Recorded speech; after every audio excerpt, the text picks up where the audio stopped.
Hello, my name's Andy. Welcome to episode 28 of Keeping Water. This episode of Keeping Water was going to be a slightly light on content, snow focused video with some small hints about how my longer term projects are going and how well the filter floss continues to earn its keep. And this episode will start with a planned snow related info, but then, much like my week, things will take a slightly less fun turn due to a minor disaster into the second half. Don't leave the video though, as it's not the worst disaster ever to befall a pond keeper, and the fish are fine. If you've returned to my channel for this episode, thanks so much for investing your time in my videos. If it's your first time, or you're not a regular visitor, thanks for popping in, and consider subscribing and becoming a weekly viewer. Right, let's get started.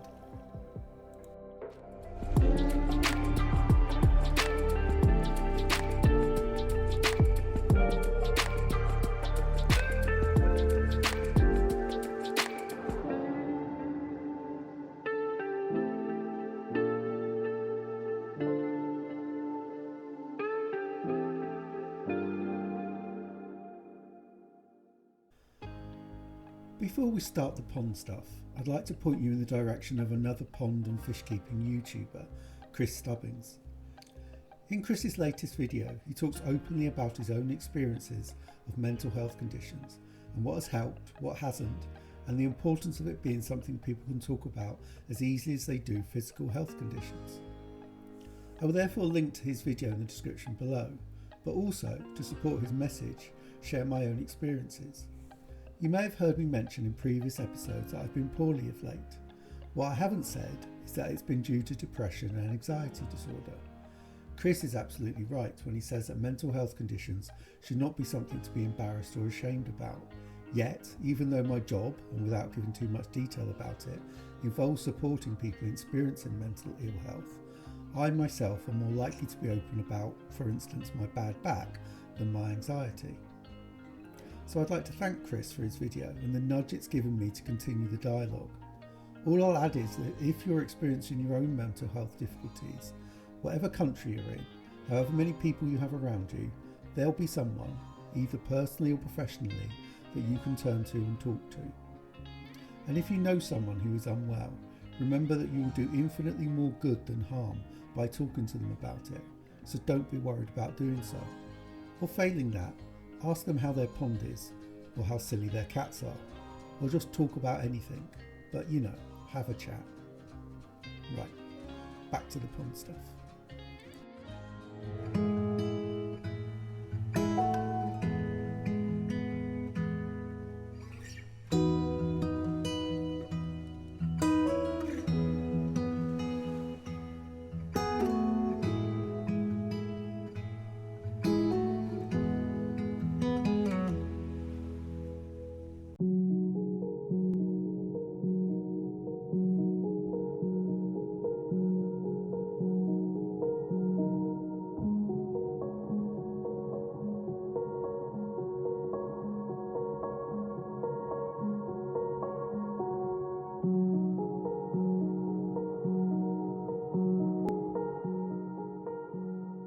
As we've had, in England at least, a little bit of snow this weekend, and we can reasonably expect more over the next 4 to 6 weeks, I thought I'd talk a little bit about what I do when the temperatures get that little bit lower and snow falls and frosts freeze. Anyway, I don't, partly due to cost and resources, and partly due to my own preferences, employ many of the things that pond keepers use to address snow, ice and freezing temperatures. For instance, pond covers and heaters. This does mean that my fish are exposed to more extreme temperatures than some are, and sometimes more quickly than is best for them. I therefore try to reduce the harmful effects of snow and ice as best I can, although I don't necessarily do so at the first hint of snow. This mainly involves covering the pond with a tarp to keep the snow off, and adding a pond heater to both the filter and into the pond.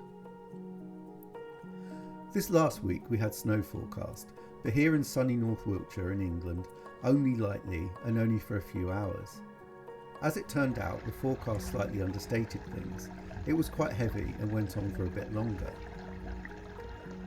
However, as initially it was going to be quite light, and then followed by some quite mild weather, I decided not to bother with the tarp or the heaters. I think knowing how heavy it turned out to be, I might have at least added the tarp. Anyway, what happened to the pond? Well, obviously it cooled down, not only by the drop in air temperature, but also due to the amount of snow that fell into the pond. Prior to the snowfall, the pond was at 3.8 to 4.4.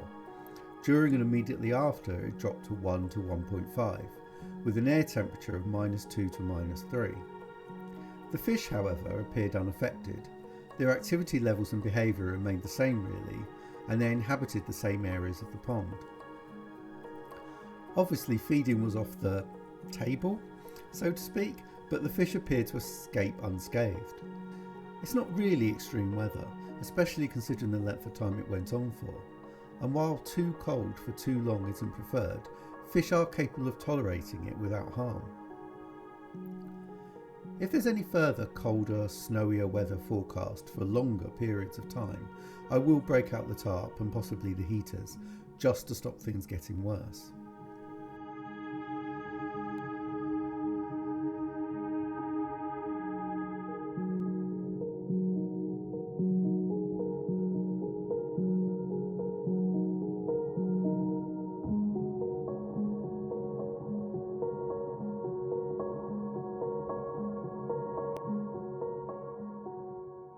So, the first bit of proper winter passed with no issues. Well, that wasn't until I woke up one morning to a dark, quiet house and a silent back garden. More of that, however, in the next segment.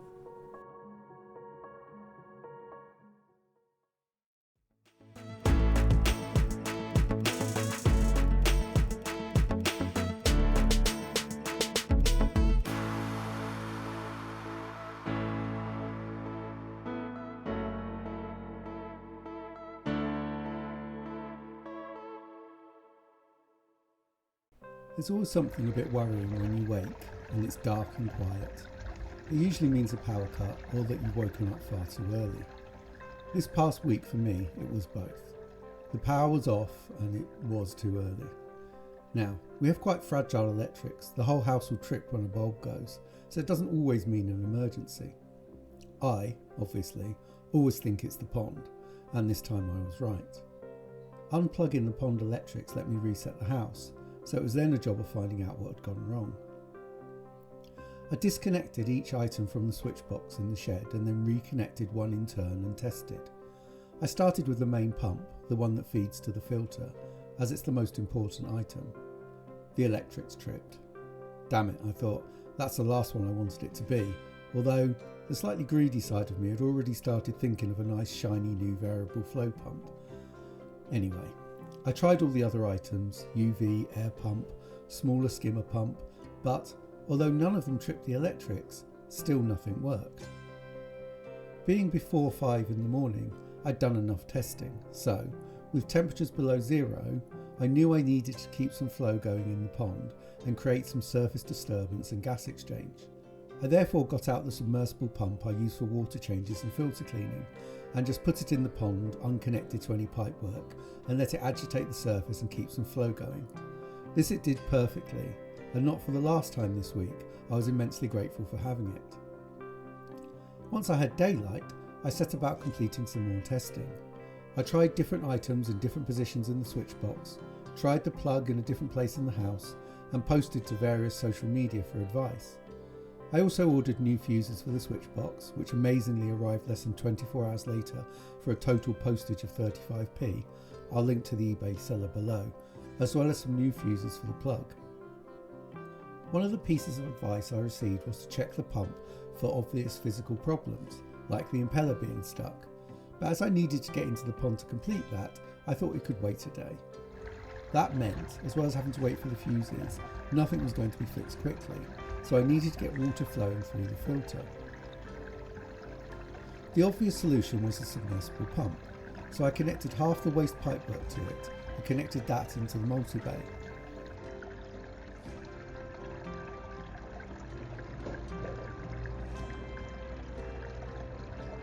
As I suspected, it flowed a little too fast for the multi-bay outlet to take, so I connected some more spare pipe, opened a waste drain a little and returned some to the pond. which kept everything going along nicely with no flooding.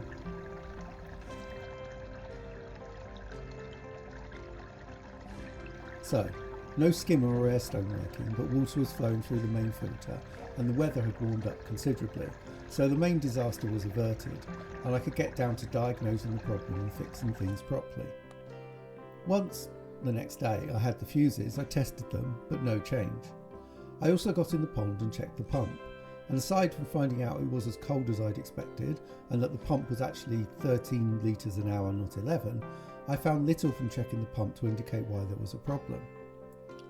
Which left one thing really, and it's been a worry in the back of my mind for a few years. My electrics come via Twin and Earth from the house, attached to some armoured cable, then connect back to Twin and Earth and then into the switch box in the shed. The armoured cable and connections are Blagdon PowerSafe armoured supply, which I was told by a number of online pond keepers when I started, but after I'd bought it, was a bit, well, rubbish. Although the electrician I had out to take a look had no problems with it. Anyway, I've had my suspicions over the years, especially in cold and wet weather, that some of the problems I've had were down to these connectors, specifically the external one. Therefore, my next test had to be to disconnect the two halves of the external connection and see if there are any issues with it, particularly water ingress, loose connections, etc. Except, when I tried, the plastic casing felt brittle and I couldn't get it apart, in comparison to the one in the shed, which felt, well, absolutely fine and came apart as expected and, well, designed. I couldn't just leave it, as it seemed to be the most obvious cause of my problems, so I used some, well, persuasive tools. Almost immediately, with very little pressure, the plastic casing fell apart, and the insides revealed two pretty big issues. One, there was a lot of water around the wires and connections, and two, at least one wire was disconnected and the others came out with just a gentle tug. This therefore appeared the most likely candidate for the cause of my problems, and now, even if it wasn't originally, I needed to replace it to even start to get things working again. I saw some expert advice who recommended a more appropriate junction box and fittings. These parts won't be coming before the weekend, unfortunately, and then we'll have to wait for a break in the rain to install, so I'll probably conclude this tale in next week's episode. On the bright side, the bloody wonderful and definitely my favourite piece of equipment at the moment, submersible pump, is keeping everything healthy and well, so I've got time. The fish are utterly unbothered, although I have somewhat crushed my newly improved heron fence, although that also doesn't bother them, only me. So, returning to an old favourite, what have I learnt from all of this? If something is worrying you, you should probably do something about it before it becomes a near disaster. Actually listen to pond keepers. Generally, if there's a fairly clear consensus, then you can trust it.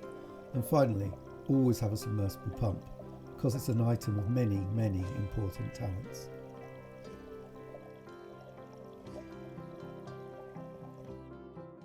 Thank you so much for watching this episode of Keeping Water. I really do appreciate it.